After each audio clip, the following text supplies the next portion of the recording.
Now, the other option that you have for raising change notifications at a property level that we discussed is to data bind to dependency properties as your source properties.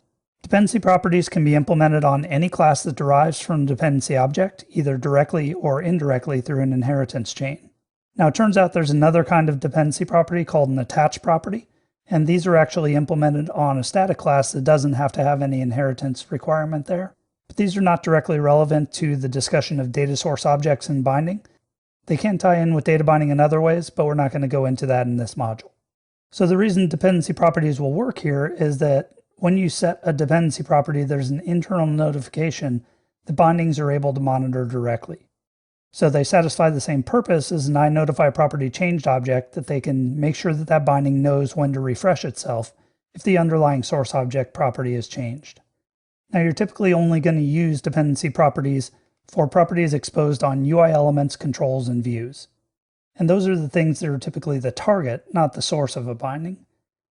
But as we'll see later in the module, you can bind from one element to another, for example, in which case one element can be the source and a different element the target. So in those cases, you're going to leverage the fact that those source properties are probably dependency properties if it's a framework element. But we'll also see in demos that you can expose your own dependency properties as your source objects or your data context properties so that you get the appropriate change notifications when those are set. Another important thing to re-emphasize about bindings is that the target of a binding does have to be a dependency property itself. So this doesn't really tie into the change notifications, it's just a requirement of a binding. The target has to be a dependency property. Now, when it comes to implementing your own dependency properties, what you're going to do is declare a public static read-only member variable on your class that's of type dependency property. And there's a particular signature to this you're going to have to follow, as well as naming conventions for the property itself. The easiest way to follow these conventions is to use a built-in code snippet in Visual Studio called propdp, and you'll see that in the demos. When you declare a dependency property, in addition to the public static read-only member variable that's the real dependency property, you're also going to declare what's called a wrapper property. This is a normal .NET property that's get and set blocks just delegate down to the base class getValue and setValue methods that are the way you really read and write from a dependency property.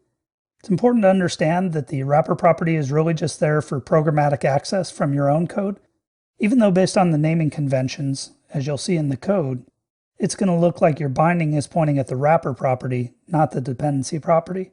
But the way it really works out is the binding is pointing to the dependency property, and it's actually going to be calling getValue and setValue on the dependency object base class and completely ignoring that wrapper property.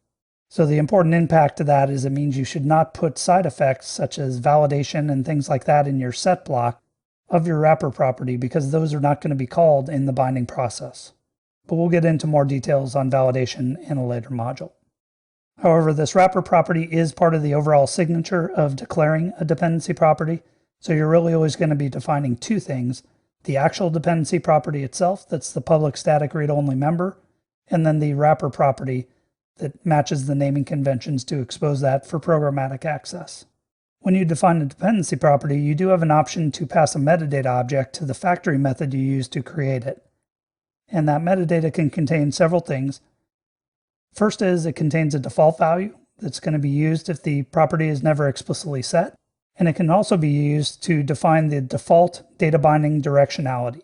We'll get into more on directionality in a later module, but that has to do with whether it's a one-way binding, two-way binding, or some of the other variants supported there. There's also some other things you can do through that metadata object we won't go into in this course that have to do with more advanced framework aspects. So let's take a look at declaring custom dependency properties on our view when we're using our view as our data context to get the change notifications we need so that we can set those at any time and have the UI stay fresh.